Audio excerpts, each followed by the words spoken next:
In the early 2010s, the biggest releases in the horror genre were generally haunted house films that had lots of things jumping out at you and scares largely crafted around various gimmicks. I'm not saying that as an insult, by the way. That's super fun. I love those kinds of movies. These movies, while they did elicit a solid reaction from people, were very palatable and served as a sort of counterpoint to the 2000s horror, which had a hell of a lot more torture porn and gratuitous violence. These enjoyable, largely happily ending haunted house movies were extremely important whether you enjoyed them or find them dumb and lazy, because they served as an entry point that allowed a very broad audience of blossoming horror fans to acquaint themselves with the genre without getting traumatized and turned off completely. I strongly believe that movies like The Conjuring are a massive reason why horror has become so much more mainstream in the last decade since it released, but it's pretty clear that while The Conjuring has remained a financially successful franchise, that palatable and sweet approach to horror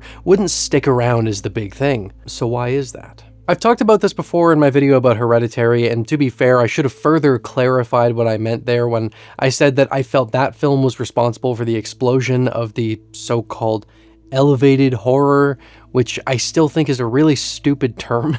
There were movies that came before Hereditary that had that dark, thematically rich, and upsetting tone to them, but I just meant that that movie was such a massive success that it catapulted a genre that had already been gaining steam into something much more mainstream as opposed to something that only attentive horror fans would come across. There were films before Hereditary that would have fallen under that dumb blanket term as well, of course, and some of which I even prefer, like The Witch, for example, but this also goes way further back than I think we usually talk about. Rosemary's Baby, The Exorcist, The Shining, these all would have been called elevated horror if they came out today. They're just great movies. Let's not shit on a genre that has already been treated unfairly for a long time. Anyway, what I'm getting to is that while Hereditary is the one that I feel like really brought this all out into popular culture, in the same way that Insidious was sort of a precursor to the success of The Conjuring, the first movie that I think I'd point to show the root of how we ended up with these more bleak,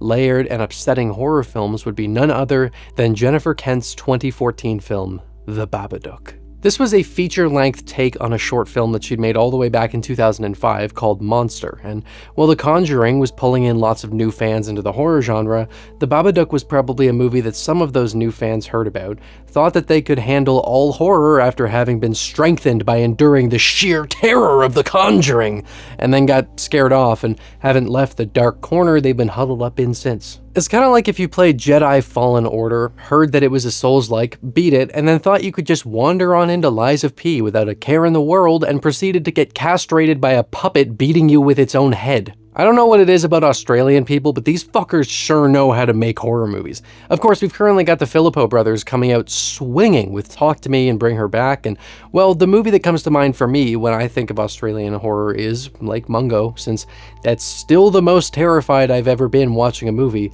The Babadook probably is the big flagship of Australian horror. Not to say they weren't a part of that more brutal side of the 2000s horror, since Wolf Creek is no joke, but that's for another day. Jennifer Kent came around and dropped this movie on our heads and then largely hasn't done much directing since. She made a film called Nightingale in 2018 and also worked on Guillermo del Toro's Cabinet of Curiosities, which was a super cool series, but The Babadook is, to this day, the biggest thing she's done, and it's not hard to see why. This movie truly is that turning point that both pulled people into a more serious side of horror than what was big at the time, but it also gave people who weren't so much into things like The Conjuring something that was much darker and very heavily focused on exploring theme. One of the first things that I was surprised by upon revisiting the movie is its brevity.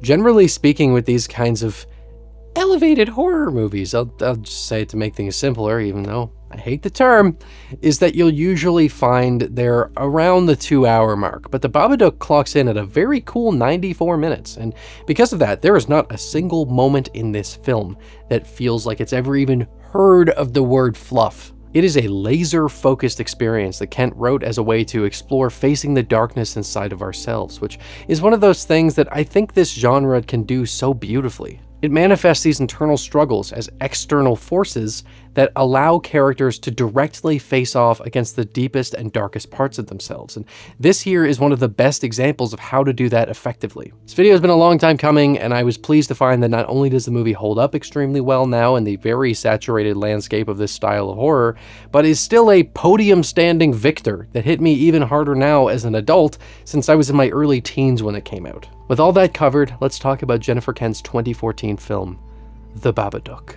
The story follows Amelia, a mother struggling to raise her rather difficult son all on her own after her husband was killed in a car accident many years prior while on the way to the hospital to deliver their son. Right from the opening scene of the film, we get an extremely strong sense of how well the movie makes use of the surrealism that can come with traumatizing experiences, as that car crash is displayed in a really unsettling manner by focusing largely on Amelia's face and the strange lights and sounds that come from the accident. You get this sort of frozen in time sense as the scene plays out, and the movie will go on to use this sort of stretched, distorted sounds of the nightmarish memory of that awful accident as an expression from the thing which represents the depression that followed this, that being the Babadook itself. The movie's early sections are entirely designed to get us immersed into this stressful and tragic dynamic before introducing any of the horror elements into the film, and for something that has a relatively short runtime, the amount that they manage to set up here is genuinely impressive. The life that Samuel and Amelia are living is a rather bleak and cold one, beautifully reflected in the movie's desaturated and dark color palette that's only ever remedied in the final moments. The thing about all of this setup that the movie strikes a perfect balance of is showing us these two as very flawed characters while managing to make us care about them without ever feeling like they're afraid to make them unlikable at times. Samuel is a very loud kid who doesn't listen and throws fits and can be rather grating during some of the more intense scenes of the film, but that's something that's very important as a part of establishing how distant Amelia has been and how much she's struggled to cover all of her bases as a parent, and she's trying to balance her crippling grief with the need to shape a young child's life. Samuel does things he shouldn't, and he is meant to get on our nerves at times, but even while that's happening, it's impossible to avoid the feeling of just wanting to help the little dude, because ultimately, I mean, this isn't his fault. He hasn't had the guidance he needs, and his behavior snowballs more and more as the response to his behavior pushes him further away from the resources that he would require to have them worked on. Oftentimes, people like social workers or school higher-ups are used sort of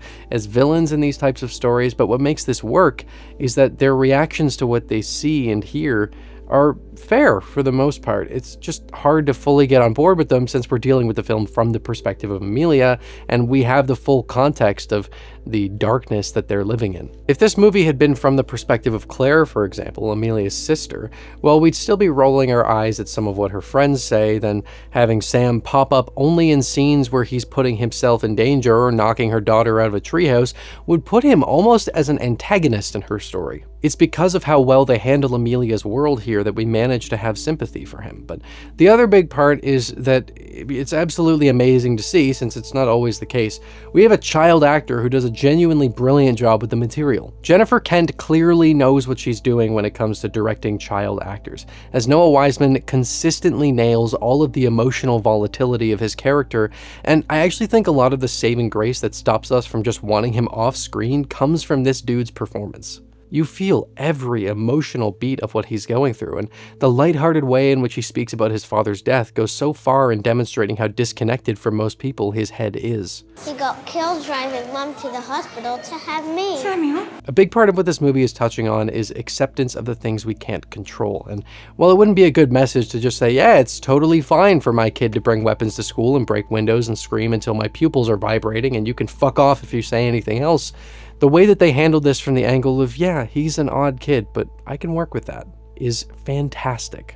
I know a lot of people find Samuel irritating to the point of being unable to stand watching the movie, but I can't help but just feel insanely bad for him every time I watch it. His cousin doesn't want a shared birthday party with him anymore, he's never celebrated on the day, and he's never been given the tools that would enable him to socialize in a more appropriate manner. And that's not something that's just a stagnant issue that makes it hard for him to be around others, it's something that's made worse by his lack of tools because of the way that people treat him as a result of his missing guidance. His mother is nearly completely unavailable to him at many points. He doesn't have a father. How the hell else was he going to turn out? He's got absolutely no training wheels on in the world and is just being thrown down a steep hill, and that only steepens because of the lack of training wheels. I think it's very important to note as well that the movie doesn't only portray him as a loud and irritating child. They put a lot of work into making him feel believable and relatable, and even a rather smart character in some ways by the end of the film, with examples like him pretending to take the medication so that he can remain alert as he feels that things are coming to a head. While his proclivity towards weaponry and his paranoia result in the viewer at times feeling frustrated, it's also something that's essential to the two of them actually making it all the way through the movie. His traps and his makeshift weapons are super important during the climax, which is a beautiful reflection of how the things that are born of our traumas or inability to cope with certain things can actually be an extremely powerful asset under the right circumstances. He's also drawn to magic, which makes me relate with him since I also was as a kid, as I'm sure many were, but I think it's also a nice show of his yearning for a world full of mystery and illusion as opposed to the bleak and bland life that he currently finds himself in. Magic also provides the magician with a sense of power, since the spectators are meant to be bewildered and unable to understand what's going on in front of him. And for someone like this, that sense of control is something that's clearly very needed and is being tended to by his draw towards magic. Now, if we're talking about good performances, holy sweet mother of God, Essie Davis is transcendent. The movie handles its tragic backstory with a lot of tact, and there's never a single unnatural moment of her feeling like she's spewing out exposition to get us filled in, because we don't even need any of it. We know what happened, and through her performance, we know all that we need to know about how that's impacted her life. There's so much weight to every scene that she has here, but I think that particularly in the third act of the film, where everything's reaching ahead and she's gone completely awry, the power that she brings to the horror of the film and then subsequently the catharsis of her finally taking back control is something that has continued to blow my mind every time I've seen the movie. This had to have been an absolutely exhausting role to take on, as even during the scenes that aren't high energy, she's needing to convey super intense emotions bubbling beneath the surface that she sometimes tries to point outward. And then, of course, there is lots that would have been super physically demanding and emotionally draining. Before I really dive into why this movie is such a perfectly handled metaphor for depression and still stands out above many of what's come since, I want to touch on the soundtrack and some other elements of the style, because the Babadook is extremely unique in this right. The score was done by Jed Kurzel, who took the idea of this whole thing stemming from a mysterious storybook that Samuel finds on the shelf one night, and wrote the soundtrack in a way that's meant to evoke the feeling of a dark fairy tale, which creates this really interesting dissonance between the movie's serious tone and subject matter and an almost whimsical soundscape that makes it all feel very dreamy, but also leans into how the movie treats depression as a fabled monster, and also perfectly complements the way that they choose to depict the Babadook itself. It's a very entrancing score, which works wonders as the film lulls us into Amelia's perspective before pulling back from that a bit as her state worsens and she finds herself falling under the spell that must be broken. Another reason that I love Kurzel's approach to the score is because of the stylistic connections that the Babadook has to the era of silent horror films, which were often more whimsical in general and tended to be very expressionistic. If we just look at the design for the Babadook itself, it's impossible to not see the massive inspirations that this takes from movies like The Cabinet of Dr. Caligari. If you put this thing into that movie, it would fit in with no seams, and that inspiration is something that the movie wears proudly on its sleeve by having Amelia watch many of these strange silent films as she falls deeper into her depression. And this isn't something that's only cool to see for a reverence of old film. I love this particularly because these movies were larger than life, fantastical, and are a beautiful form of escapism because of how distant they feel from our everyday lives. Everyone we see in any frame of these movies, anyone involved in making them, they're all dead. Not only that, but the inability to capture things like dialogue makes every interaction feel unrecognizable and strange to us now. So as Amelia falls deeper into wanting to get as far away from the life that she's found herself in, it makes complete sense for her to gravitate towards these kinds of movies that don't at all resemble any element of our everyday lives, and often didn't even represent life accurately as it was at the time. It's pure escapism. That stylistic connection to silent films isn't only present in the design of the Babadook, it's something that feels like it was being thought about throughout the entire film. The way that they light scenes is often rather strange and off-putting, once again feeling right at home in something like Cabinet of Dr. Caligari. I love that movie, I'll take any excuse I can to bring it up. The emptiness of the house can make it feel like a stage set at times. The design of the Babadook is Fucking incredible. I absolutely adore how they handled this thing, particularly in regards to its screen presence, but can we just take a second to appreciate how cool and unique the design itself is? We really don't see much like this anymore. The pale, horrible, uncanny face, that big ol' hat that makes the thing feel like it's been summoned straight from another time, the long black coat, and the way they make use of those massive blade fingers with just flicking them out in the most unnatural way possible is chilling. That feeling almost out of place with the movie's setting isn't restricted to the look of things though. It's also seen in moments like when it comes off of the ceiling in a way that is utterly unnatural and completely unbound from reality, moving in stop motion like how an effect would be accomplished back in the 20s. It's so unsettling because it feels completely separated from everything going on around it, like it's solely abiding by its own rules. The Babadook shapes the very light around it, sucking the bedroom of any of its space or ambience for the climax as it attempts to completely envelop Amelia in its shadow. It's treated as an expressionist monster in a movie that makes use of naturalism as a really interesting contrast. The movie also uses bugs as a tie-in for the Babadook, with it often moving in a very insectile manner, in particular that scene of it crawling on the ceiling, where its movements feel incredibly off-putting and strange, but that extends beyond this scene as well. The presence of this thing, even when it's not actually on screen or visible, is indicated by this strange sound of singing bugs that's used extremely effectively from the early moments of the film. The book that Samuel finds is off-putting enough, sticking out with its blood-red binding, strange artwork, and increasingly dark material, but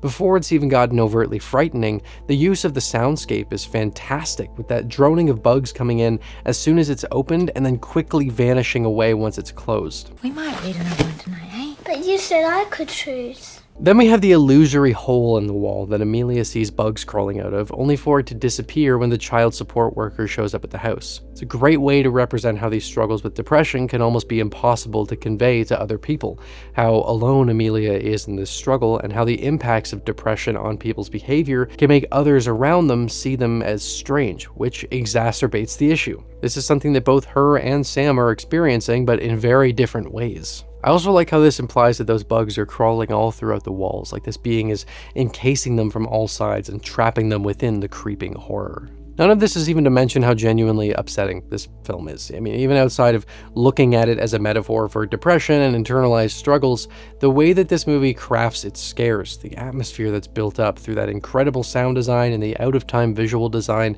it's all so effective even when separated from its themes. A big part of that is just the intensity in the performances, where you can really feel the entire weight of what's happening through them, and especially during that third act of the film when Amelia has finally lost herself in the darkness and is beginning to fulfill the prophecy from the book, Essie is fucking terrifying. Well, this is the most intensely frightening section of the film. I think the thing that really gets under my skin the most is right as she's on the brink of a complete breakdown, with two moments in particular really leaving an impact on me. The sequence of her watching the TV and seeing a news report about a woman who killed her child on their birthday is too much of a parallel for her already shaken mind to handle, and that hallucination that she has of her own horribly wicked smile in the window of the house is terrifying. That's not only because of how creepy the look on her face is, but it's largely because you can feel how afraid she's becoming of her own self through this moment. I think the best scare of the film, though, comes when her and Sam are together watching TV, and she looks over to see him dead on the couch and leaps up with this sound of pure horror, only to then see that he was completely fine and is now cowering away from her as she just launched out of a chair, wailing while holding a knife up. It's a truly unsettling reveal. What makes this, to me, the scariest moment in the movie is actually the part that we don't see. It's the thought of just sitting on the couch with someone and watching TV as they just randomly pull some shit like that. It's a bone-chilling thought, and one that I think they executed perfectly. So yeah, the scares in the movie are super effective, but of course I need to take some time to talk about why this movie's approach to its subject matter still stands out so much. Many of these horror films about depression tend to come to a close either with the horror itself being defeated and the protagonist being healed from whatever ailed them, or they'll go down a very bleak direction and have the depression win the battle instead. There are plenty of movies with those approaches that I love, and I'm not saying there's anything at all wrong with them, but I feel like The Babadook has one of the most honest depictions of how this actually all works, particularly thanks to the movie's incredible conclusion. Throughout the film, the presence of the Babadook is treated as this increasing, looming thing lurking in the background that further isolates Amelia and Samuel, as its being there makes it impossible for them to find a way out.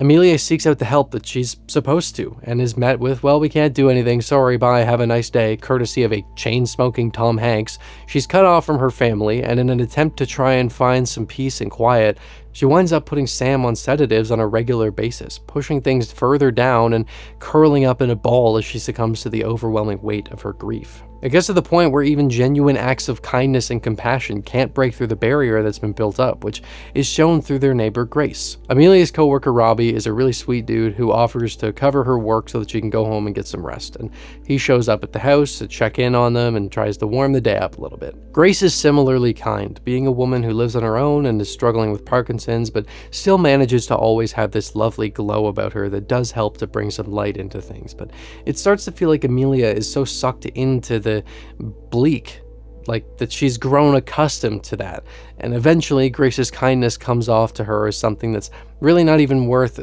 paying attention to, because the joy that she represents feels inaccessible to Amelia, and this is shown by having Grace come to offer that they stay at her house for the night after Samuel secretly called her, only to be turned away, and have the scene be followed by Amelia preparing to put the final nail in the prophecy from the storybook and close everything off for both her and Sam. His defensive nature and open mind, however, allow him to survive this and ultimately winds up saving her. But I just love how this movie uses Robbie and Grace as these genuinely really caring people in a sea of those who aren't willing to help Amelia and only further her isolation. So why do I feel like the Babadook is such a perfectly realized metaphor for depression?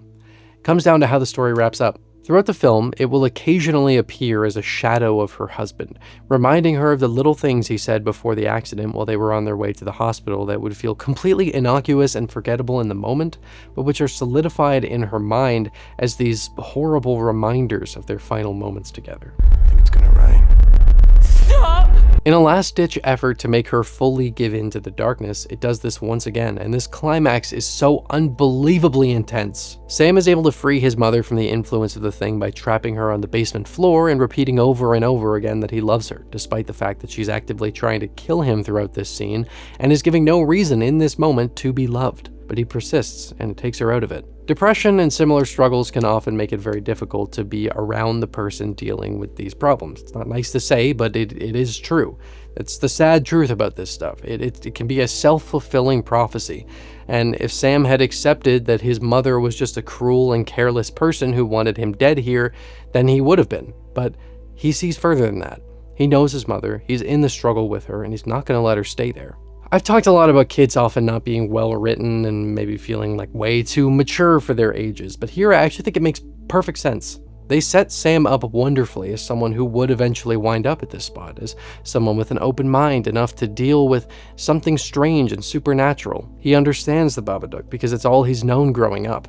The only tools he does have are related to finding ways around this thing, to fight back. His abilities to handle it are not developed or mature in the sense that he has a lot of his mentality that just comes down to brute force, which isn't a very effective way to make things better. You can't actually battle this stuff and kill it like he talks about, but that mentality is essential to getting the Babadook quiet enough that they can eventually have a conversation with it. This is one of the few times where it actually feels like this sort of behavior from a child character is extremely well earned and makes sense. With Sam's unwavering love giving her some space from that thing that had taken her over, it gets desperate and things get absolutely insane with the scene in the bedroom upstairs, all bathed in shadow as the thing grasps at straws to try and regain control. Essie Davis's performance in this scene is an absolute tearjerker as she regains control and stands up against the thing that's had her curled up in the fetal position, now unwilling to let it take her over and ruin her son's life. The agency that her character has during this scene is so deeply cathartic. One thing that I absolutely love here is how, following its attempt to bring her back down by showing her husband's death to her once again, it realizes that she's showing a strength it's never seen from her before and goes full-blown demonic, blasting out these massive black wings as it struggles to take over. When I saw this movie as a teenager, I thought it was pretty goddamn cool. Watching it now as an adult, it just sends chills through my whole body, gets some tears out of me. Every time I say that, by the way, I get some stupid comment from some guys like, "You cried watching a movie? Are Are you a lady? If you leave comments like that, you're just a fucking dweeb. Anyway, it's such an intensely powerful sequence, and as Amelia shows that she's not giving in anymore, the thing sinks to the floor into a puddle of empty clothes as she lets out this primal yell to show the thing who's in charge now, leaving it whimpering before it runs off to hide in the basement. It's also during this sequence where the movie does a really great job of illustrating how while Sam's approach to dealing with this thing was needed in order to get here, that brute force simply doesn't work when it comes to these struggles. When it falls, he begs her not to go near it and stay back and just let it die, but she knows that this isn't how this works. She doesn't approach it with the plan of dealing the killing blow, but instead as a show of power over it, as she knows that it will never and can never die. The fight was needed, but now a more matured understanding is needed in order to really get back to a sense of peace. If Sam had been in control here, the thing may have stayed on the floor for a while, quietly whimpering in pain, but that room would have stayed engulfed in shadow, and the Babadook would eventually have stood back up, only to require another fight. It's the final scene that really puts it all together, with the first sense of color finally coming in as Amelia and Sam greet Grace with kindness as the flowers bloom outside, and Amelia is finally able to hear her husband brought up without snapping. We've seen that they started gardening together, which is a brilliant metaphor since it's not only representative of them cultivating a more colorful life, but it's perfectly tied into the thematic substance of this closing scene because those flowers can only grow from the dark dirt. They need the darkness in order to blossom. That's the thing that I love. This isn't a movie about killing depression or destroying darkness. It's about respecting and understanding it. This whole thing brings me to mind of an Adrienne Lenker lyric. And it was when I heard this line, I was immediately like, oh, she's one of my favorite artists now. And that has certainly continued to be the case. But in her song Zombie Girl, she says, "Oh, emptiness, tell me about your nature. Maybe I've been getting you wrong." And that kind of feels relevant here. It's very nice. That nuance is probably too much for Sam to handle at his age, which is why Amelia won't let him down into the basement where the Babadook still lives until he's older and is able to understand it better. At times, you need to walk into the dark basement and acknowledge the sadness because it is always going to be a part of you. It will always be there. But the key is to learn how to have a relationship with that darkness without allowing it to cripple you. Feed it when you need to at times, as they do with the worms from the garden, and it may feel intimidating when you do allow yourself to face it. It may scream for a second, but now you have the tools needed to not fall to your knees when it rises up and screeches. You simply calm it, feed it, give it the time it needs, and then it goes back to its corner until later. In the meantime, you can sit out in a colorful garden and enjoy a nice meal and watch a young child gleefully perform magic tricks. The warmth in this scene is something that I really can't throw enough praise at. How did you do that? The Babadook is a beautiful film. It's dark and frightening for the vast majority of it, but it's that final scene we're shown just how well Kent explored the central ideas of this film and delivered a conclusion that is probably the most honest, balanced, and optimistic ending you could ask for. The film has this dreamy, dark atmosphere, the performances are all-timers, the score is incredible, and it leaves off on such a wonderful note. I adore this movie. I think it's easily one of the strongest examples of how to handle themes of depression and trauma in horror, and why this genre serves as such a perfect playground for that sort of thing. There's a love for magic and mystery here as well that I really resonate with. The stylistic connections to the silent films of the 20s gives a super unique tone. It's just awesome, man. Sometimes I don't know how to end videos.